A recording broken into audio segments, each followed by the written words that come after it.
and she's an Olympian. She's a rock and roll VR coach. She's been just awesome throughout this. She has a family. She's just like all of us, only better. Her name is Carrie Tollefson, and I believe she's just called in. Carrie, there she is. Hello, Carrie. How are you? Hey, good. How are you guys? Doing great. Thanks for having me on the show.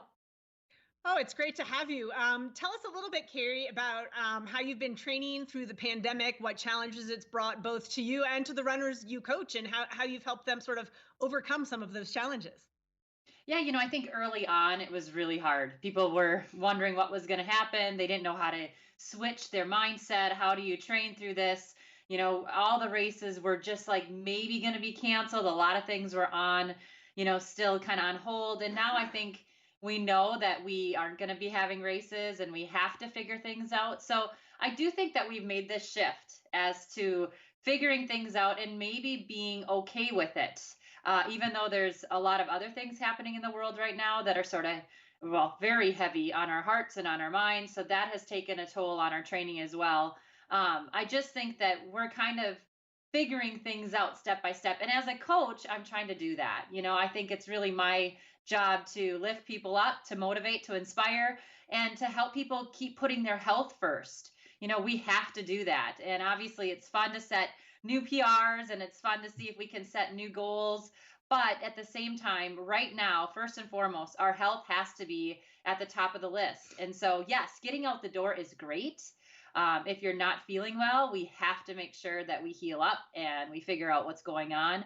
But I'm just trying to, get people to put one foot in front of the other, whether that's just in life or doing the rock and roll virtual run races.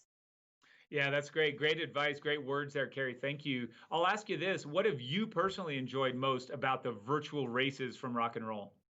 Oh my gosh, I love having something to think about every week. And, I go out every week and I'm actually doing a couple things right now. I have a lot of virtual races that aren't just with rock and roll that I'm, trying to do as well. So I kind of combine a lot of different things.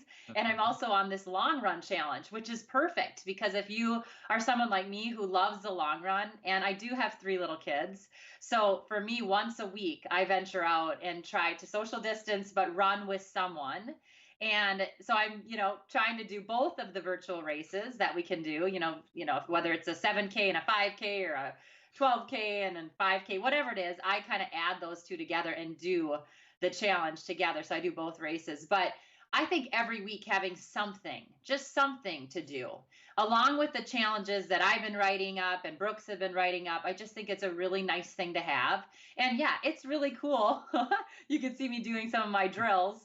I think it's really cool to have something to look forward to. And that's what races are for most of us now. Yeah, I was an Olympic athlete and a world-class runner, but now I need something every now and then. And so, this has been a fun thing to get me out the door each week. And talk a little bit about the virtual running club. I mean, aside from the races, talk about some of the things that the running club offers the participants each week.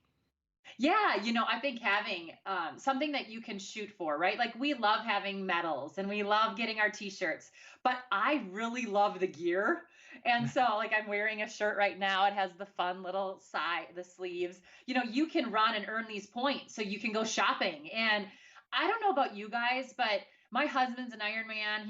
He's done like 4, maybe 5 Ironman.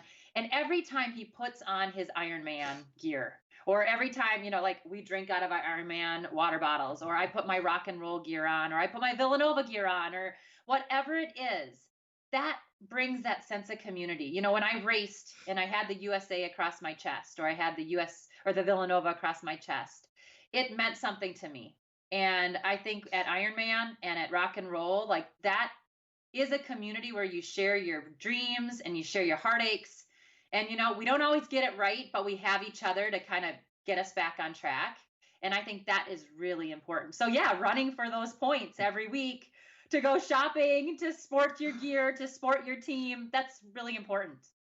Oh man, truth. That's some good stuff right there. I'm in it for the gear myself right now. So here's another thing I'll ask you, just advice for someone like me, Dee Dee, runners around the world, just advice for this time of year. It's mid-June. We need some advice. Yeah.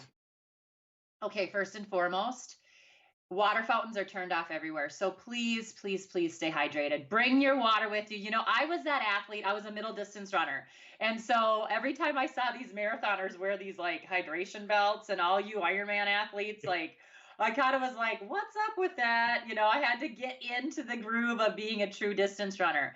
And now, all of you, whether you're running a 5K or you're walking, you're running, you're doing workouts, whatever it is, make sure you have your hydration either stashed somewhere or with you. And we have some great stuff out there now that you can carry with you. I wear just one bottle on the back. It sits in the lower part of my back.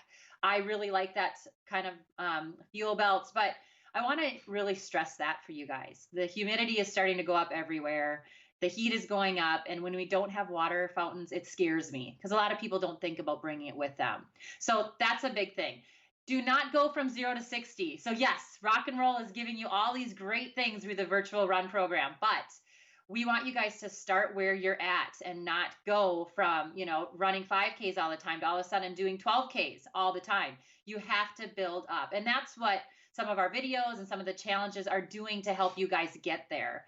And obviously, if you're doing a long run on the weekend and you're not used to doing that, you have to be careful with adding in the workouts. So I'd rather have you be super careful, super conservative, so you can do this for as long as we need to do it. That's great. What great advice. I love it. That's good. And I hear you. I mean, summertime hits and it sneaks up on us all, but that's a great point. I hadn't even thought of it. We said water fountain. I thought, oh my gosh, she's right. So wonderful to share that with our viewers. Anything else you want to share before we dive into the run portion of Ironman VR11?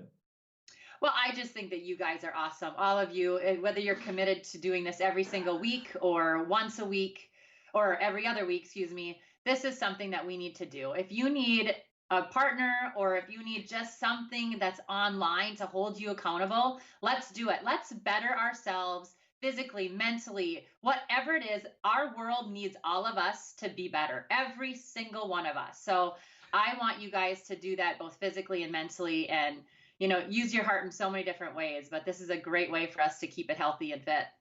I have one more question for you. If I'm someone, because we have a little bit of time before the start of our run portion here, if I'm someone who isn't really a runner, or maybe I'm thinking about entering a 5K, is it okay for me to go out and walk some of these challenges? Is that okay?